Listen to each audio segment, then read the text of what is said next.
Welcome to Proclaiming Justice, a podcast from PJTN that focuses the light of truth on vital issues in today's headlines that impact every American.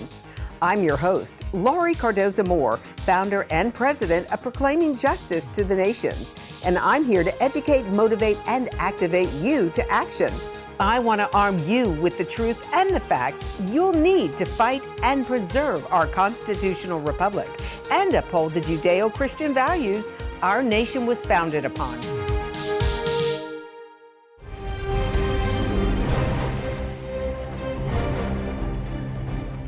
In 329 AD, Roman Emperor Constantine declared a formal split between Christians and Jews, stating that the Jews' hands having been stained with crime, the minds of these wretched men are necessarily blinded.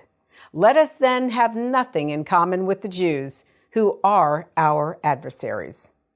Thus, his sword of words and actions made a split that has inflamed Christian anti-Semitism for centuries. Hello, and thank you for joining me today on Focus on Israel. Like most Americans, I began to ask a lot of questions about what happened to our country following 9/11. As I read and talked to experts, the issues of radical Islam and the attacks on America and Israel became extremely personal to me. I realized that Israel is facing threats from nearly every corner, from Iran's nuclear weapons program, from terrorist groups such as Hamas, Hezbollah, Al-Qaeda, and ISIS. I also saw how much of the world comes against the Jewish state. The UN and the world continue to demand the creation of a Palestinian state, a terrorist state on Israel's doorstep. Now we see a rise of global anti-Semitism with threats from every corner, as it seems we're heading closer to the biblical prophecy of Armageddon in the Middle East. So if you're a Christian, why should you care? Many Christians believe that as the Jews rejected Jesus, then God has rejected them. This replacement theology is growing as many Christians believe they have replaced the Jews in God's prophetic plan. If you truly believe the Bible is the Word of God, then you know that when He speaks of Israel, He is speaking about the land of Israel and the Jewish people, not the church. The mission of this series and PJTN is to educate and equip you so that you can share this truth with your family and friends. On our show today, you'll first meet Reverend Sam Clark, an ordained Anglican minister. Since his ordination in 1997, he has served 2 congregations. His primary gifting is teaching the Word of God with particular emphasis on the Hebrew roots of Christianity. In 2001, the United States branch of the International Christian Embassy in Jerusalem contacted Sam about participating in a special service of reconciliation and repentance at the Washington Synagogue in Washington, D.C. In 2007, Sam was invited to serve as the first executive director of Christian Friends of Yad Vashem, the Holocaust Museum and Memorial in Jerusalem.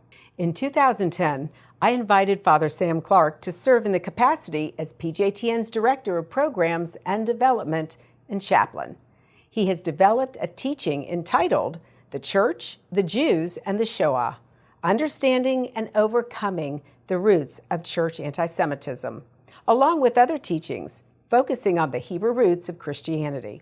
He gave some great insight into the grave split between Jews and Christians made by Emperor Constantine 329 years after the death of Yeshua. The formalization of Christianity and the marriage between Christianity and the political system is created a new form of faith that was not represented in the early church or the early community of faith. What developed from Constantine and post-Constantine represents a formalized religious system, which was a marriage between the political system in that day and this new faith that Constantine had, probably somewhat of a pseudo-conversion, and used it to create this state for his own political benefit and to develop a church that would be underneath the control of the state. Now, when you go back to the birth of the Messianic community, the believers in Jesus, you have to start with what happened, both in terms of before Jesus' birth and after his birth. Before his birth, you had Jewish people living in Israel, and you had Jewish people in the diaspora, living in places like modern-day Turkey and Greece and Rome. So we had this community of Jewish people out there in the world, but you also had a group of people called God-fearers. These were Gentiles who rejected the paganistic gods of the Roman Empire and affiliated themselves and often financially supported the synagogues. They didn't convert. They didn't become Jews, but they loved the Jewish people, they loved the God of Israel, and they supported that. Well, when Jesus came, this whole network of synagogues that around the empire already existed. So when he came and he died, and post his resurrection, the first believing community were all Jewish. You were either a Jew by birth or you were a Jew by convert. As we know, when Jesus came, he came primarily to reach the Jewish people with the gospel, and then after Jesus' birth, death, burial, and resurrection, the call was expanded to include Gentiles. Jesus, when he came, was a practicing Jew. All the apostles, including Paul, were practicing Jews. They never rejected their Judaism. Over time, as the Gentile church grew and the Messianic movement didn't grow at the same pace, eventually Gentiles began to have their own leaders.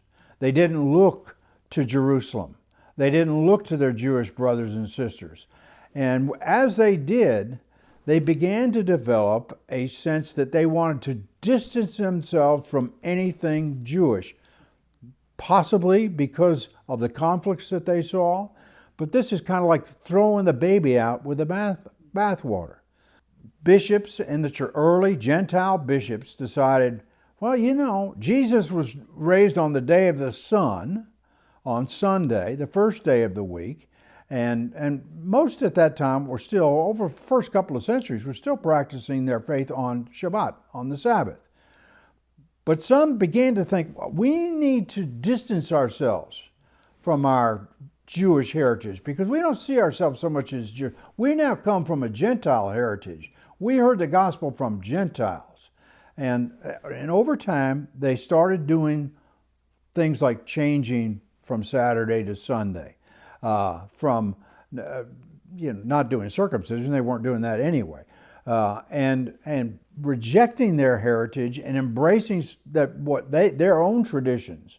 They began to walk away from things like Passover, and the Shavuot became Pentecost, which is just one's a Greek word and the other one's a Hebrew word. But they began to redefine all that and create a faith that doesn't look Jewish. The faith that Jesus practiced in his day, and the apostles, became foreign to the way they were practicing their faith. These shifts all over time created a big gap between Jews and Gentiles. This also created a tension between Jews and Gentiles and led to anti-Semitism, and the early anti-Semitism, and the anti-Semitism that has stayed with us all these centuries and remains with us today. And this gap manifested itself in some horrific events. Of course, the preeminent one being the Holocaust, and where 6 million Jews lost their lives simply because they were Jews. The roots of all that led up to Constantine, when Constantine decided he had to call a council together, and the primary issue they dealt with was an issue of heresy. So he decided he's going to bring all these church leaders, these Gentile leaders, and as I said, not a single one was Jewish. And the things that had been practiced sporadically up to the time of the Council of Nicaea were formalized. For instance, the shift from Saturday to Sunday, it was now official. And it made sense, especially to a pagan culture that worshiped the sun. So making that shift was easy. It was kind of the holiday anyway in the Roman Empire. Constantine was the linchpin between developing anti-Judaism, anti-Semitism that had gone on for those first 300 years and formalized it. And then married the greatest political power in the world with this new expression of what was now called Christianity, that married the two, now had a political religious power system for his empire that would be very, very effective in controlling people. It's hard to conceive of Constantine being a saint. There's not much question about his motives. He had this vision of a cross in the sky, and I think he had also a vision of because he was in conflict to get the empire under himself. So he's in the middle of a war, and he said, what can I do to unite, to bring this all, the political and some kind of religious system together? And he saw this as an opportunity. He was an opportunist and is largely responsible for the institutional church that's out there that exists today. You know, they want to call him a saint. I really don't know why, on what basis you call somebody a saint. In most of those, when you declare, especially in Roman Catholicism, if you declare somebody a saint, there has to be certain evidence to that. I'd like to see the evidence because I don't really see that. Now, I could see him saying, well, this guy, you know, Roman Catholicism was birthed out of all of this. So, you know, I could see how they would say, well, this guy's responsible for the birth of the Roman Catholic Church, but not a saint. I'm sorry, I can't go there. Of all Rome's emperors, his legacy is the most far-reaching and long-lasting. It's because of him that Christianity is the dominant religion of the Western world today.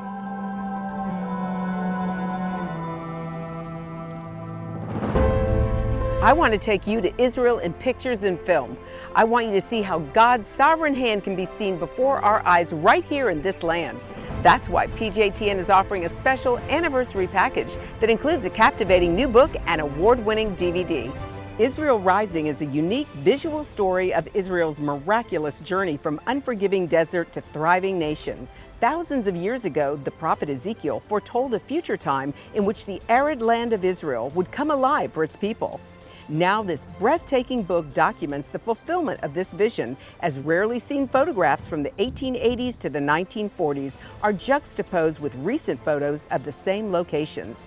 This book will inspire and captivate you as it illuminates Israel's foretold awakening in a new and unforgettable way. In addition, you'll receive the award-winning documentary, Israel Indivisible: The Case for the Ancient Homeland. This inspiring film examines the many political twists and turns that make Israel the world's most controversial nation. From Abraham and the Promise to the issues facing the Jewish state today, the film examines the historical, archaeological, legal, and biblical foundations for the modern state of Israel. This is a limited time offer for these two remarkable resources for just a one-time gift of $70 today. Your generous donation will help ensure that PJTN stays on the front lines and in the headlines of all the important issues facing Israel and our Jewish brethren. So please go to pjtn.org today. From studying history, it's very clear that what starts with the Jews never ends only with the Jews. We must strongly stand against any anti-Semitic trends, for if not stopped, they'll cause harm to all of us, and we'll witness the downfall of our Judeo-Christian Western culture. Today, many people say there's no longer a need for a Jewish state, that Jews around the world no longer need a place of refuge. But anyone who has heard recent statistics about the worldwide rise in anti-Semitism would never make such a claim. The reality is that neo-Nazi groups and Nazi sympathizers are increasing around the world. Surveys show that over 1 billion people in the world harbor anti-Semitic attitudes. Close to 50% believe that Jews have too much power in the business world, and 2/3 of the world's population has never heard of the Holocaust or believe the historic accounts of it are inaccurate. Don't let yourself be manipulated by evil people with a wicked agenda. When the self-serving villains are in control, good people from all religions suffer. Muslims, Christians, and all people of conscience should stand proudly and show respect for a country that gives so much to the world in so many ways. Do your part, do your research, and do what you can to make a difference. Because what happens in Israel does affect us all. This is not just a Jewish or just an Israeli problem. This is a problem for all humanity, for each and every one of us who believe in freedom and human rights. Learn more about what you can do at pjtn.org. Constantine Sword, The Church and the Jews, A History, is a book and documentary by James Carroll, a former priest, which documents the role of the Roman Catholic Church in the long history of anti-Semitism. It details that the primary source of anti-Jewish violence in Europe was the perennial obsession with converting the Jews to Christianity.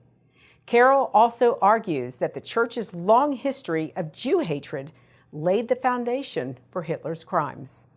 The title, Constantine Sword, refers to Constantine's transformation of the cross into a symbolic sword, infusing a spirit of violent intolerance into the development of Christianity. A spirit of intolerance that struck hard at Jewish communities all across the European continent. I'd like to show you a small part of this very powerful documentary. When I was a kid, one of my favorite stories was about a hero who'd been addressed by God. My dad told me the story about a miracle that happened to the Roman general Constantine, right on this bridge in Rome. I'm a little kid in St. Mary's Church in Alexandria. Over the altar, the letters IHS. I say to my dad, "What's that?" He says, "In hoc signo vinces, Jimmy. In this sign you will conquer." And then he tells me this story. Constantine, a field right over here, has a vision in the sky. I guess that sky we're supposed to believe. At a time when the Roman Empire was still pagan, Constantine was the general in charge of the northern legions based in Germany. In the year 310, he set out with thousands of men to beat his rivals for control of the empire. Now, Rome itself was in his grasp, right across this river. I saw with my own eyes the cross of light in the heavens. It bore the inscription, "By this sign you will conquer." I described the marvel and its meaning to my men. I told them to reproduce it. A long spear crossed by a transverse bar forming the figure of a cross, to be carried at the head of all my armies. They're carrying their spears and the sign of a cross, and he comes onto this bridge, meets the enemy, and against all the odds, wins. Constantine goes into Rome, declares himself emperor, and on the strength of that vision, he becomes a Christian. In the midst of the Imperial city, as a trophy of victory and a safeguard of the Roman Empire, I ordered a statue of myself with a lofty spear and the figure of a cross to be placed by my hand, with this inscription: "By this sign I have conquered and liberated your city from the yoke of tyranny." After Constantine, was not possible to go back in pagan life. These frescoes in an old Roman convent tell the story. The great emperor falls to his knees as he shares his crown with the Pope. This is the moment when the cross and the sword become one. Christianity turns violent. The things people do in the name of God. When Constantine converted, there were almost the same number of Christians and Jews. Today, there are around 2 billion Christians and only 15 million Jews. In the Roman baths that Constantine built in Trier, I met his biographer, Jan Drivers. He ordered his eldest son, Crispus, to be killed. Why? One of the reasons may have been a relationship between Crispus and Constantine's wife, Fausta. So what happened to Fausta? She was killed also in an overheated bathroom on the order of Constantine. So in this 1 year, he orders the execution both of his son and of his wife. Yes. It makes you actually wonder what kind of person Constantine was. A ruthless and perhaps violent person. Quite another person from the saint Constantine, the image a lot of people have. There's even a source which says that Constantine had committed so many sins that there was no religion that could forgive his sins, only Christianity. And then he told me the most surprising thing, that the cross had never been an important Christian symbol until Constantine, in the year 326. For 2.5 centuries, Christians had used symbols of life, the fish, the lamb, the shepherd. Now this image of execution is brought in to unify the empire under a single orthodox doctrine. And why wouldn't Constantine, a man who had murdered a son, be drawn to a God who required the death on the cross of his son? The finding of the cross at Golgotha proved, of course, that the Jews actually had killed Christ. It was used in that way. You could see the Christians could now say, here is the cross, here is the cross. The Roman emperors become influenced by that. And you see that gradually the Jews become a marginal group in the Roman Empire. The church fathers against Jews and Judaism. In an empire united under the cross, Jews were now in danger. They might well have been wiped out right then, but church fathers decided the Jews should wander in misery forever, without a home.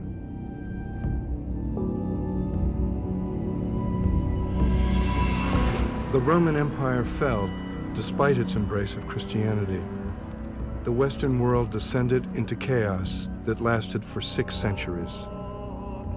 Then, the Pope cried, "God wills it," calling for a crusade, a war of the cross against Islam.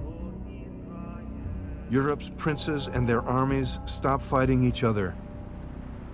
They set out to fight Muslims in the Holy Land, but turned first on the infidels they knew along the Rhine. These communities up and down the Rhine here all date back to the 11th century. These towns included some of the most thriving Jewish centers in the world. And in the spring of 1096, in a short 6-week period, beginning in Cologne, upriver, and going all the way down to Mainz, downriver, those Jewish communities were wiped out by crusader mobs, people wearing the sign of the cross on their shields and on their breasts.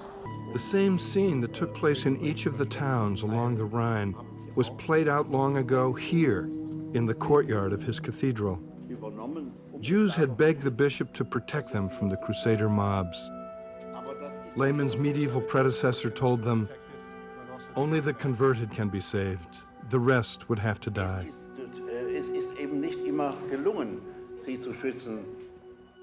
This mob of people feels that here is an opportunity to avenge the crucifixion right here, because the Jews had been considered Christ killers from the start of Christianity as a state religion. Pope Benedict here in Cologne reminded people of the Third Reich, and quite properly, in speaking to a Jewish group, he begins by acknowledging the tragedy of the Shoah, the Holocaust. In der dunkelsten Zeit deutscher und europäischer Geschichte eine wahnwitzige, neuheidnische Rassenideologie. There's a way in which his acknowledgement of the Shoah was incomplete.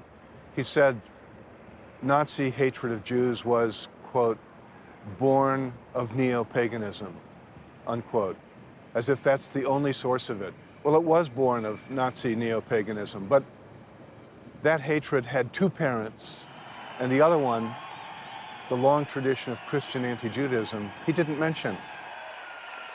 The story which most shockingly reveals the church's involvement took place right here in the Rhineland. In July, they signed the so-called Reichskonkordat, and the Vatican became the first foreign power to enter into a bilateral treaty with Hitler. It included a secret provision in which the Church defended Jews who had converted to Catholicism, but indicated it would have nothing to say about Nazi assaults against other Jews. Well, that's our program for today, and I want you to know we appreciate your support. The time to take a stand is now. Be a leader in your community and in your church. One person can make a difference. Get involved with and support pro-Israel organizations such as PJTN. Call your senators, congressmen. Let your elected leaders hear from you. Visit our website to learn more. Sign up to receive free action alerts and order our films to share with family and friends. Please encourage everyone you know to tune in and become informed. God bless you, and thank you for all you do on behalf of our Jewish brethren and all Israel. We'll see you next time on Focus on Israel. To support this program, send your tax-deductible gift to Proclaiming Justice to the Nations, P.O. Box 682711, Franklin, Tennessee 37068. You can also support PJTN online. Visit pjtn.org or call 1-877-873-9020. Antisemitism has reached epic proportions, and Israel is now surrounded by nations who seek its destruction. For Israel to lose just one battle would mean losing everything. As Christians, it is our biblical responsibility to stand with our Jewish brethren and Israel. PJTN needs your help to reach more Christians with this urgent message. Please visit our website to become a member today and order our award-winning documentaries. You must decide that you won't be silent. Sign up now at pjtn.org. God bless you, and thank you for your support and prayers. Thank you again for joining me on this edition of Proclaiming Justice. Please share this podcast with your family and friends. For more information about how you can get involved, please visit our website at pjtn.org. As a PJTN Watchman, you can help us keep up the fight to preserve our freedom for our children and their children for such a time as this.